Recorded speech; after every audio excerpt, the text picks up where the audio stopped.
آج کل ایک نئی بدماشی شروع ہو گئی ہے اور ایک عرصے سے یہ چل رہی ہے. میں اس پر پہلے بھی ایک دفعہ پورا جمعہ عرض کر چکا ہوں.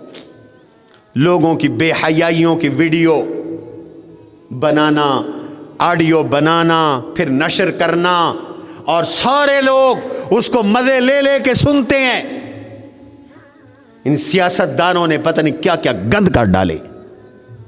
ایک سیاسی جماعت اس کا گند نکال رہی ہے، دوسری سیاسی جماعت اس کا گند نکال رہی ہے. کو شرم کرو، قوم کو برباد نہ کرو. یہ بے حیائی پھیلانا، یہ بے حیائی کی باتیں کرنا، سننا، اشاعت کرنا اللہ کی لعنت کا سبب. قوم میں یہ لعنت بانٹی جا رہی ہے. میں اس پر سخت احتجاج کرتا ہوں. جس نے یہ عمل کیا وہ بھی اللہ کی لعنت کا مستحق، جنہوں نے اس کی ویڈیو بنائی پھیلائی وہ بھی اللہ کے غضب کے مستحق. اور جو سنو گے جان بوجھ کر تو اللہ کے غضب کو دعوت دو گے، لعنت کے مستحق ٹھہرو گے. کیوں؟ قرآن کہتا ہے ان الذین یحبون ان تشیع الفاحشہ فی الذین آمنوا لهم عذاب علیم فی الدنیا والآخرہ واللہ یعلم وانتم لا تعلمون. جو لوگ بے حیائی پھیلانا پسند کرتے ہیں، فیس بک پر، ٹویٹر پر، واٹس ایپ پر گندی گندی ویڈیو شیئر کر رہے ہیں، گندی گندی بے حیائی والے میسج شیئر کر رہے ہیں، ایمان والوں میں پھیلا رہے ہیں، قرآن کہتا ہے ان کے لیے دنیا آخرت میں سخت عذاب ہے. اللہ جانتا ہے، تم نہیں جانتے. حضرت علی فرماتے ہیں گناہ کرنے والا اور گناہ پھیلانے والا دونوں مجرم ہیں.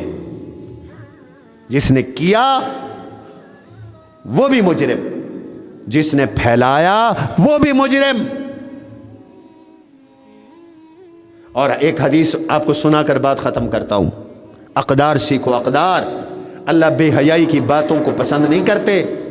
لا يحب اللہ الجہر بالسوء من القول الا من ظلم، چھٹے پارے کا آغاز ہے. اللہ گندگی اور برائی کا اعلان پسند نہیں کرتے. مظلوم کو اجازت ہے کہ وہ اپنی داد رسی کے لیے ناپسندیدہ چیز جج کے سامنے، پولیس کے سامنے رکھ سکتا ہے بس. اور حدیث کتنی عجیب ہے. حضور علیہ السلام نے فرمایا لا تؤذوا عباد اللہ، اللہ کے بندوں کو نہ ستاؤ. ولا تعیروہم، لوگوں کو عیب نہ لگاؤ، تانے نہ دو، عیب نہ لگاؤ. چور چور چور چور چور، کرپٹ کرپٹ کرپٹ کرپٹ، ایک طرف سے یہ آوازیں آ رہی ہیں. حضور نے فرمایا یہ حرکتیں نہ کرو. ولا تطلبوا عوراتہم، مستاخیہ المسلم، جس نے کسی مسلمان کے عیب ڈھونڈے، تلاش کیے، ویڈیو بنائی، آڈیو بنائی، چھپ کر کھڑے ہوئے، لوگوں کو دکھایا، مضمون لکھے، باتیں کی، عیب ڈھونڈ ڈھونڈ کر ان کو پھیلایا. طلب اللہ عورتہ، اللہ اس کے عیب نکالیں گے.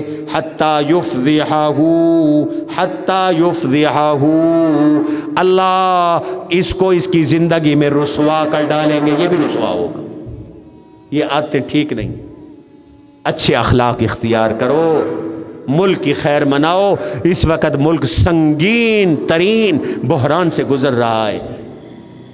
جب ملک کی معیشت ڈوبتی ہے تو ملک تباہ ہو جاتے. اور اس وقت معیشت کتنی بحران کا شکار ہے جانتے بھی ہو تم. پتہ نہیں ملک کب بنے گا کیا. ملک کی خیر مانو. ملک ہے تو تمہاری سیاست بھی ہے.